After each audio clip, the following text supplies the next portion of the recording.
Hi, my name is Henderson Perez, and I'm the NDP candidate for Pictou Centre. How will you or your party deal with the lack of physicians in rural areas of Nova Scotia, like Pictou County? Well, our party is certainly committed to health care and better health care for all of our citizens. And the NDP party will invest $123 million into recruiting doctors and nurse practitioners so that every Nova Scotian could have the access to primary health care. This is something that I hear constantly on the doorsteps.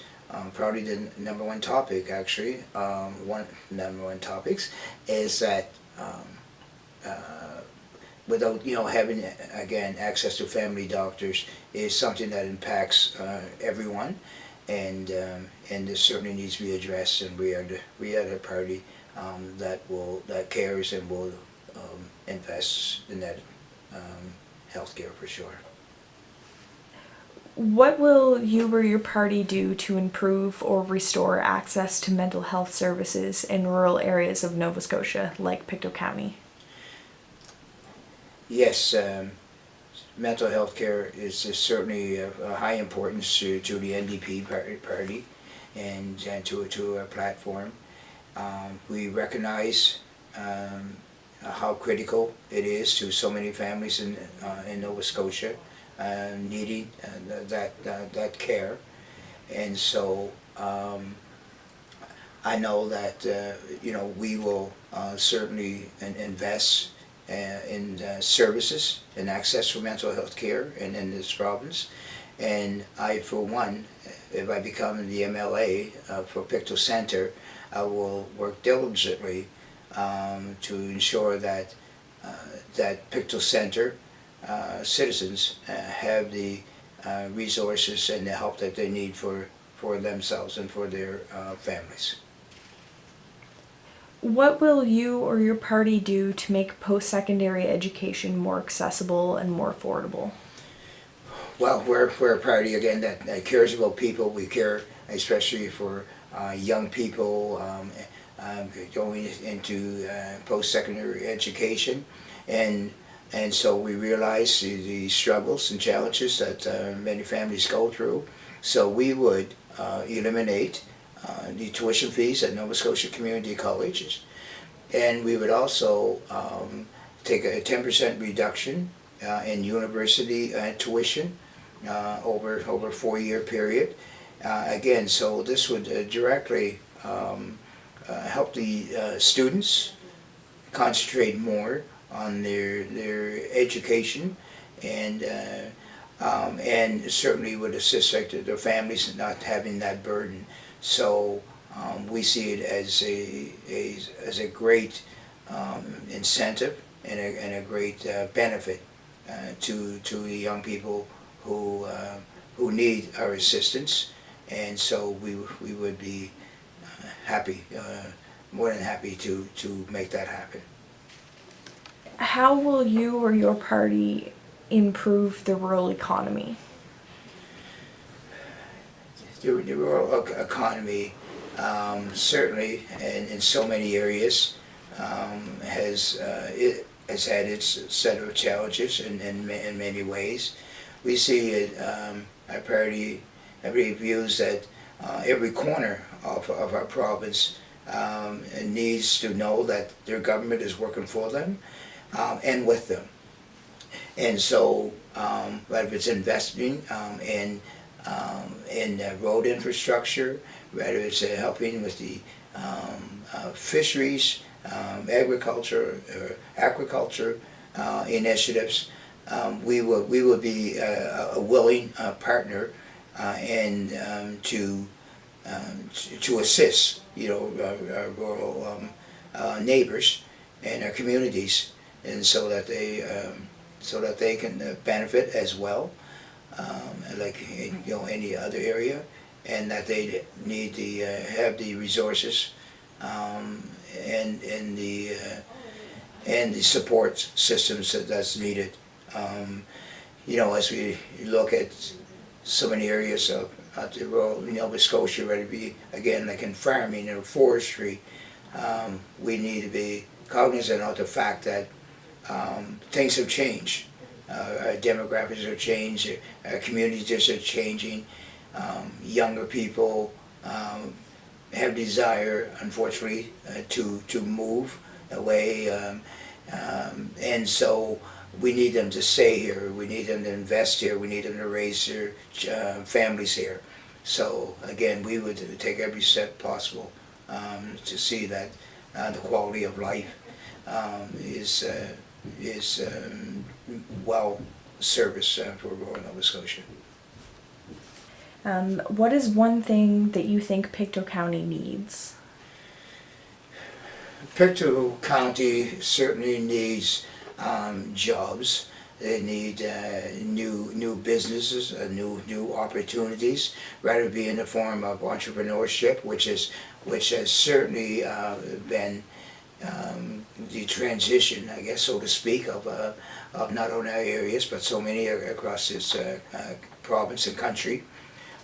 And so we encourage that. We encourage entrepreneurship to help people, first and foremost, that remain in Pictou County, and to reach out and branch out to set their own path.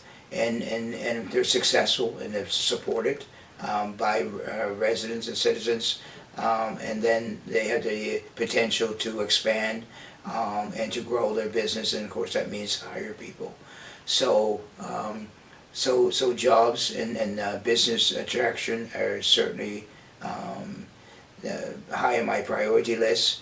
And again, if elected MLA for Pictou Centre, I will work with everyone possible to see that if we can be more creative and more productive, and just breathe a new breath of fresh air, and have a new vision for Pictou Centre and Pictou County, so that we can see opportunity and growth and prosperity, and yeah, and just give people hope, because that's what's needed for our communities.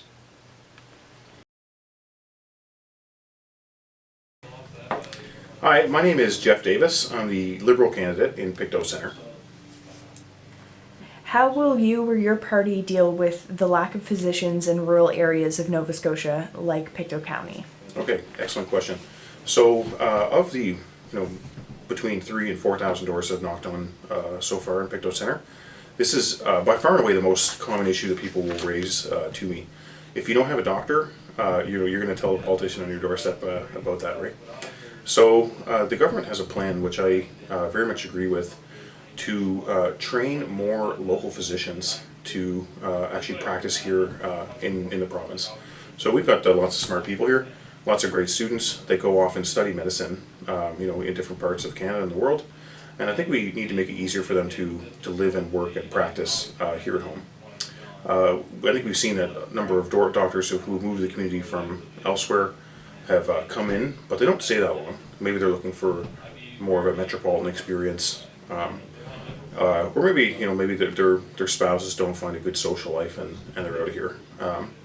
Whereas in my experience, people that are from here really do like to live here, and if we can have our our own talented students come through and intern here, then I think we could get doctors that might work here for 4 years. So that, I think, is a really good way to get more doctors in, really to help train and bring up our own, so they stay here for the long term. What will you or your party do to improve or restore access to mental health services in rural areas of Nova Scotia, like Pictou County? I see, yeah. So another very important question there. The closure of the mental health unit here in the county is something that's of great concern to people. And I've heard many times that if you're in if you have mental health issues and you're hit a crisis point, that it's not that feasible for you to get in your car and drive across Mount Tom to Truro. So having local access for those services is really important. Which brings me to a kind of general theme in my candidacy, which is that if elected, I'll be able to advocate effectively for our community from the inside. As we all know, all three of our representatives in Halifax are in the opposition, and that's the first time actually since 1867. Between 1867 and 2013, there was always somebody from the county represented at the government table, and that's the way we can advocate most effectively for the well-being of our community. So beyond that, there was an author here. He spoke at the community college back 3 weeks ago. His name's Todd Leader, and he wrote a book called "It's Not About Us." He's a psychiatrist and was talking about the effective mental health reforms that happened down on the South Shore. And it's really around the idea of, and the theme of what he called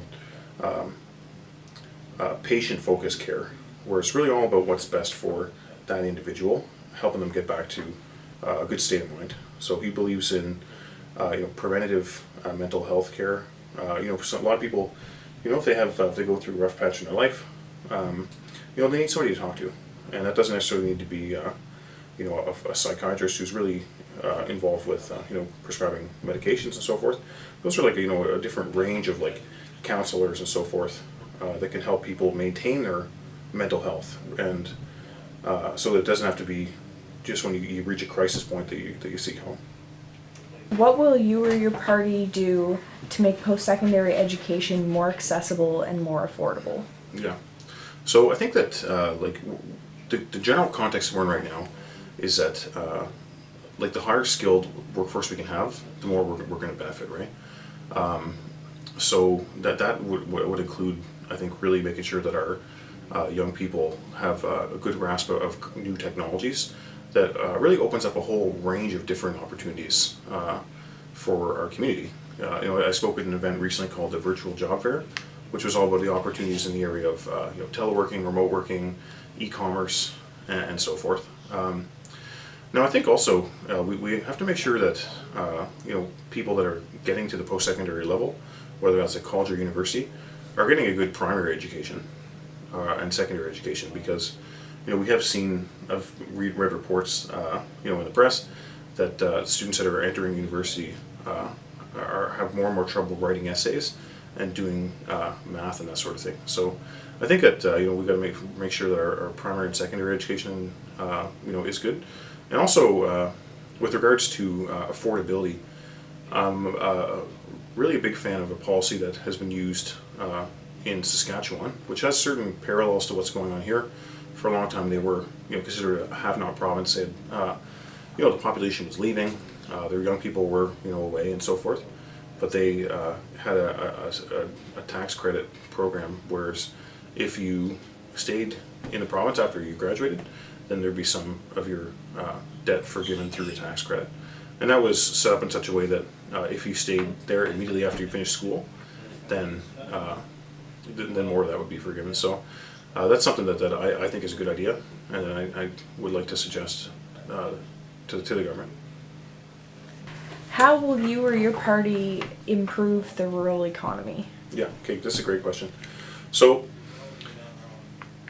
the economy has completely changed in the world over the past 20, 30, even the past 5 years. So I think over the broad sweep, Nova Scotia and particularly Pictou County has really been losing in that globalization process.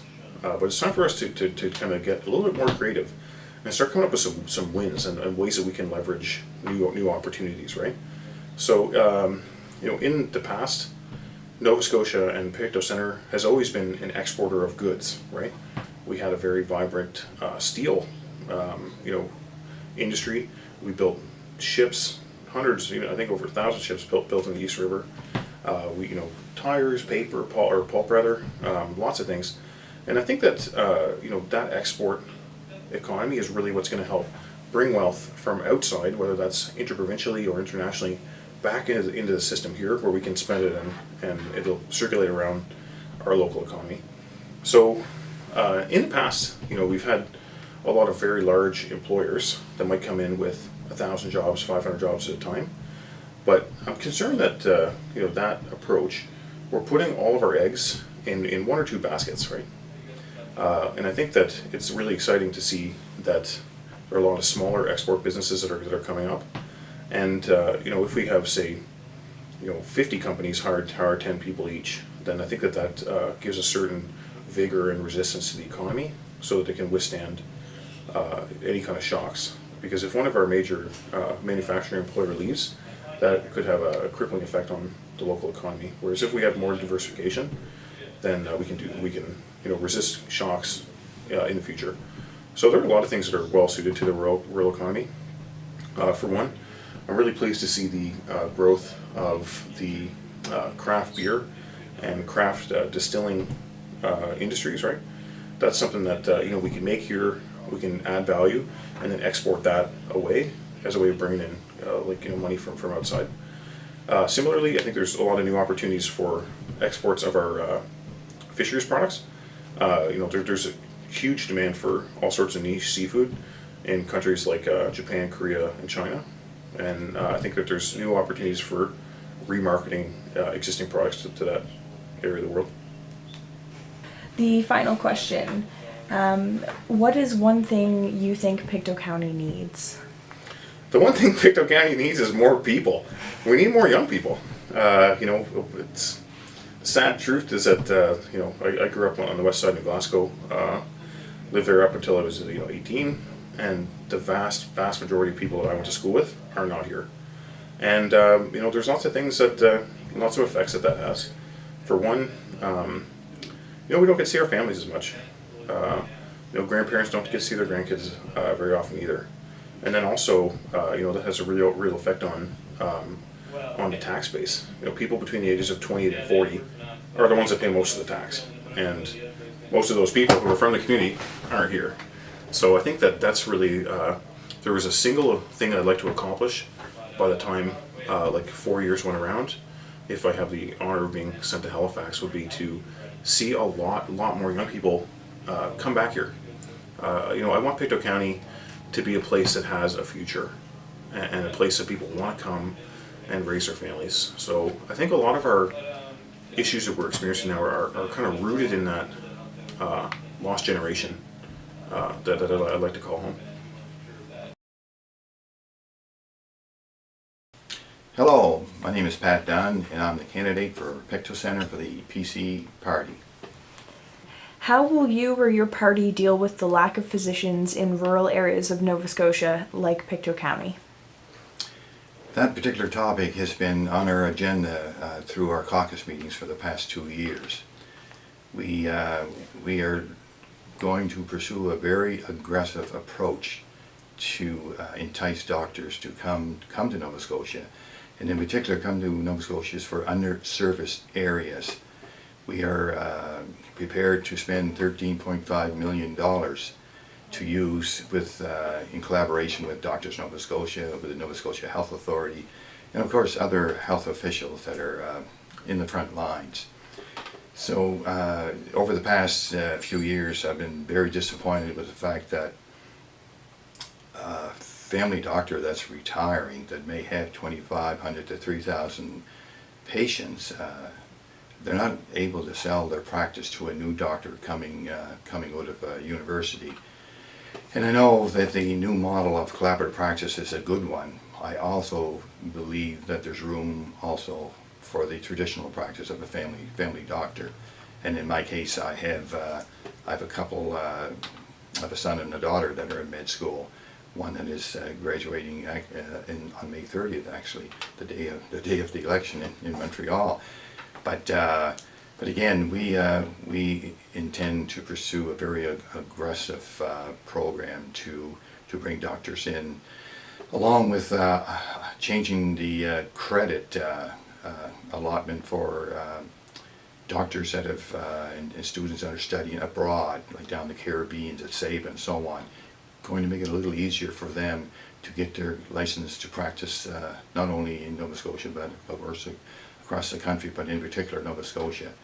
It's very difficult now, and a lot of red tape for students that have studied abroad to practice here in the province. So that has to come to an end.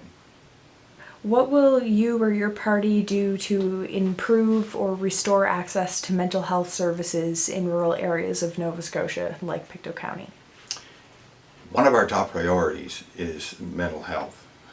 Anyone following our platform and our press releases over the past couple of years will realize that we've been very involved in this particular issue.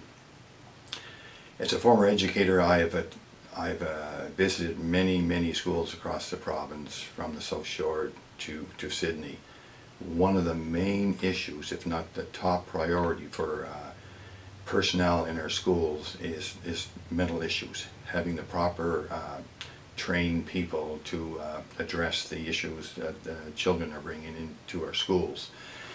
So besides having an investment of money to train people, train professionals, training teachers, we also want to have more trained facilities in the province where our hospitals are, so that when people need the help, it's there for them. They don't have to be on a waiting list. They don't have to be sent to another community. They can be near their families that give them that support. So again, that is a very important issue with our party, and it's again one of our big pillars in our platform for this current election. What will you or your party do to make post-secondary education more accessible and more affordable? Well, we are blessed in Nova Scotia with tremendous universities and colleges. We have several universities and many Nova Scotia community colleges. I think the first thing what we would do is to we'd have a memorandum of understanding with the universities, and in that memorandum of understanding we would insist that they work very hard with us to decrease tuition fees. The tuition fees have been increasing, and we would also look at bringing back the program that helped students with their tuition, which was cut back a couple of years ago. Another very important thing under the memorandum of understanding would be the fact that we would make sure the universities were preparing the students for the workforce that's out there, because in some cases students are coming to university with degrees, but the job opportunities are not there. So one has to go with the other. So that would be a work within the universities along with the government to make sure that they are teaching the students for the right jobs in our workforce. How will you or your party improve the rural economy? Well, the rural economy, that really depends. In our platform, we are going to spend a considerable amount of money to improve internet accessibility across the province. Now, there's a lot of difficulty doing that. There's a lot of obstacles, there's a lot of roadblocks and so on.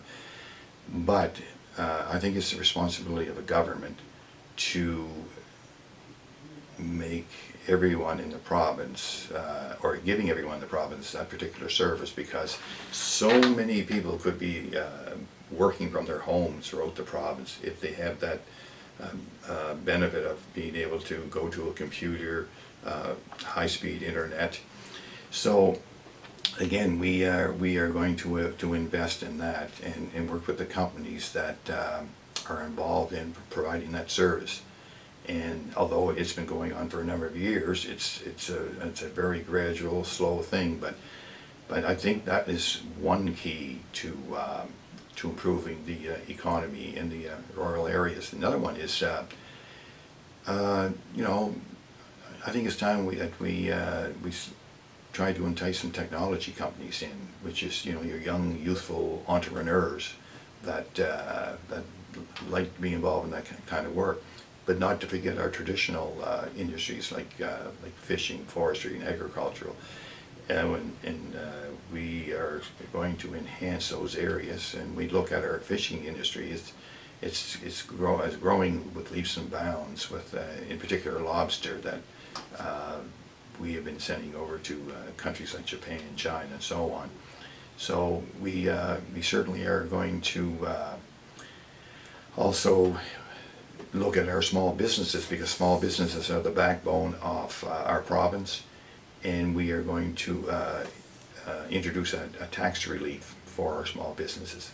So as far as like corporate bailouts or payroll rebates, that's history. That's not going to happen with us going down the road. We are going to use more of a tax incentive program where if you are creating jobs, you're going to be paying less tax for your small business. The last question, what is one thing that you think Pictou County needs?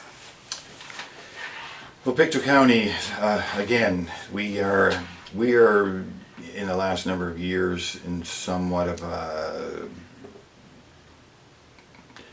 one could call it somewhat of a standstill because of our traditional industries declining. We look at maritime steel. Well, maritime steel is finished. The equipment is out of the building, it's gone.